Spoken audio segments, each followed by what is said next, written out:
ప్రభువుని ఆరాధించుటకు చేరవచ్చున్న మీ అందరికీ కూడా యేసయ్య పరిశుద్ధమైన నామంలో నా హృదయపూర్వక వందనాలు తెలియజేస్తున్నా. ఈరోజు చాలా ప్రాముఖ్యమైనటువంటి శుభదినం. పెంతెకోస్త్ పండుగ దినం.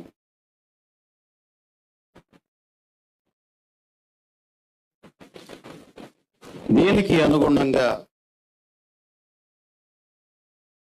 కీర్తనలు 29వ అధ్యాయము, రాజుల మొదటి గ్రంథం 19వ అధ్యాయంలో 11 నుంచి 18 వచనాలు,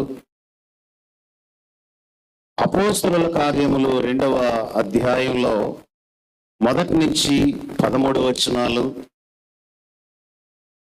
యోహాను సువార్త 20వ అధ్యాయము 19 నుంచి 23 వచనాలు. ఈ పాఠాల్లో చాలా చక్కని అంశాన్ని మనకి ఇచ్చుట జరిగింది.